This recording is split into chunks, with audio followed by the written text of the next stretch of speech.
ये लड़ाई कौन लड़ेगा? आवाज तो आ ही नहीं रही। ये लड़ाई सिर्फ हमारी नहीं है, ये आप सभी की है। तो ये लड़ाई कौन लड़ेगा? जल जंगल जमीन की लड़ाई कौन लड़ेगा? हमारी बच्चों की सब कौन लड़ेगा? हम लोगों को मिलकर लड़ना होगा ये लड़ाई। लड़ाई नहीं लड़ेंगे तो हमारे बच्चों को ये मारने वाले हैं। ये लड़ाई अंतिम पीढ़ी द्वारा अंतिम पीढ़ी को बचाने के लिए ये लड़ाई है। ये प्लानिंग बना चुके हैं, प्लानिंग बना चुके हैं कि हमारे बच्चों को कैसे मारना है। ये प्लानिंग बना चुके हैं हमारी जल जंगल जमीन को कैसे लूटना है। ये प्लानिंग बना चुके हैं हमारे क्षेत्र की खान खनिज ये कैसे लूटेंगे। ये प्लानिंग बन चुकी है, तैयार हो चुकी है और हम लोगों को पता ही नहीं। ये लड़ाई उन लोगों से है जो अपनी मातृभूमि छोड़ के हमारी मातृभूमि में आए हैं और हमें अधिकार देने की बात करते हैं, हमें आरक्षण देने की बात करते हैं, हमें अनुदान देने की बात करते हैं। ये खुद भी जो मातृभूमि छोड़ के हमारी मातृभूमि में आए हैं, हमें जमीन देने की बात करते हैं, हक अधिकार देने की बात करते हैं। ये वो लोग हैं, ये लड़ाई उनसे है जो अपने देश छोड़ के हमारे देश में आए हैं और हमें अधिकार देने की बात करते हैं। क्या वो उनके पास ये अधिकार है कि हमें अधिकार दे सके? हाँ या ना? बोलिए। वो अपने देश छोड़ के हमारे देश में आए हैं और बोलते हैं हमें अधिकार देंगे। क्या उनके पास अधिकार है जो हमें अधिकार दे सकते हैं? बात समझ में नहीं आ रही आपको?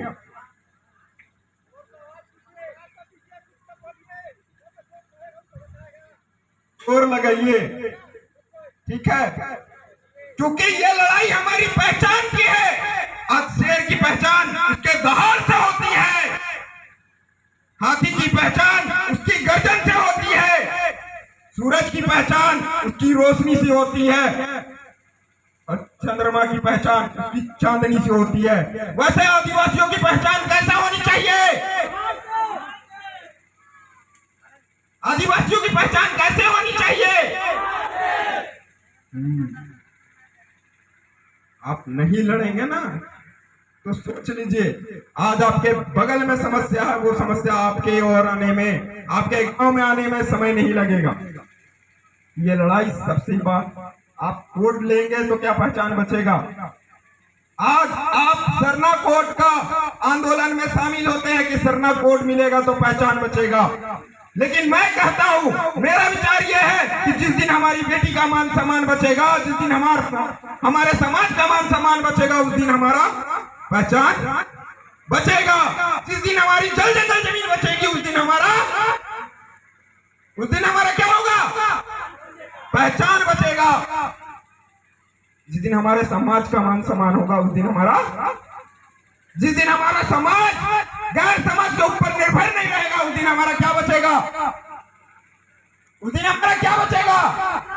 आज निर्भर कैसे है हमारा समाज? आज गैर समाज के बिना, कंपनी के बिना उनकी खेती भी नहीं हो सकती है। ऐसा नहीं है? ऐसा नहीं है ना? उनके खाद के बिना हमारी खेती नहीं हो सकती है, यानी उनके बिना हमारे बच्चे खा नहीं सकते हैं, जिंदा नहीं रह सकते हैं, उनका जीवन नहीं है। समझिए कितनी बड़ी चीज है। आज हमारे हाथ में रोटी नहीं है, हमारे बच्चों को खिलाने के लिए, उनका पेट भरने के लिए हम गैर समाज के ऊपर, दुश्मन के ऊपर निर्भर कर चुके हैं। हम लड़ पाएंगे क्या? लड़ पाएंगे क्या? ऐसा ही हाल रहा तो क्या हम लड़ पाएंगे? जल जंगल जमीन बचा पाएंगे? नहीं बचा पाएंगे, क्योंकि हमें उनकी नौकरी चाहिए, उन्हें हमारा जल जंगल जमीन चाहिए, हमें उनकी पैसा चाहिए और उन्हें हमारा जल जंगल जमीन चाहिए, खान खनिज चाहिए। हमें उनके द्वारा दिया गया सुविधा चाहिए, अस्पताल की सुविधा, और उन्हें हमारा जल जंगल जमीन चाहिए। क्योंकि अस्पताल आएगा कहां बनेगा? अस्पताल में जो दवा दिया जाता है वो कंपनी में बनाया जाता है, कंपनी आएगा कहां बचे? कहाँ बसाएगा, कहाँ लगाएगा कंपनी? उनको आपका उनकी दी गई सुविधा क्या है? बिजली है ना, बिजली का उपयोग करते हैं ना। बिजली कैसे बनता है पता है? कोयला, कोयला से उत्पादन होता है। कोयला किनके पास है पता है ना आपको? कोयला किनके जमीन में पता है ना?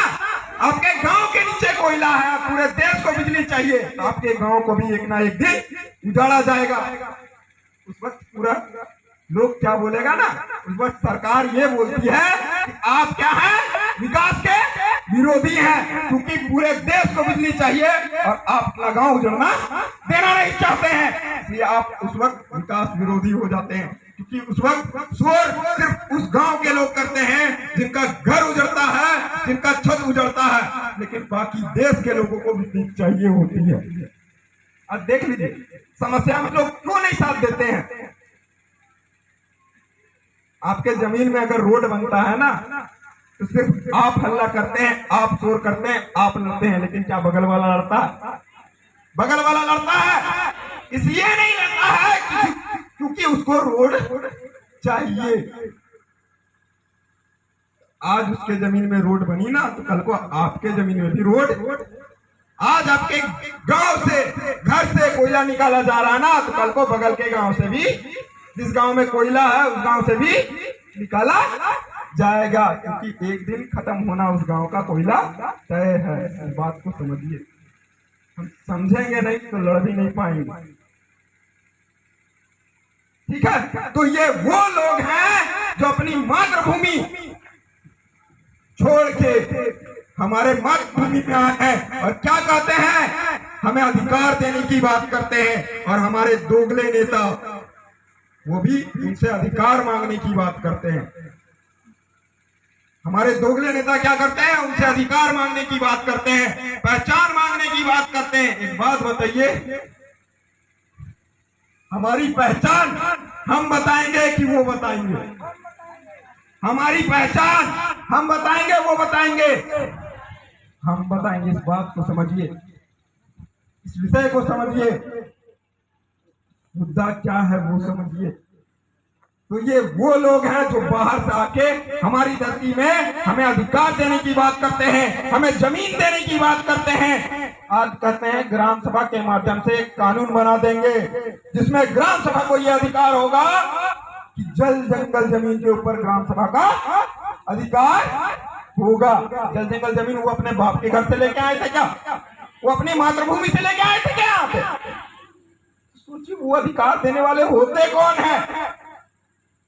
वो हमें अपनी मातृभूमि छोड़ के आके क्या बोलते हैं, हम तुम लोगों को आरक्षण देंगे। वो हमें आरक्षण दे सकते हैं? ये भिखमंगे अपनी देश छोड़ के आके हमें 5 केजी राशन देने की बात करते हैं, हमें अनुदान देने की बात करते हैं, वगैरह वगैरह बहुत सी बात करते हैं। आपको पता भी होगा कितनी बात करते हैं ये लोग। तो ये लड़ाई उनसे है।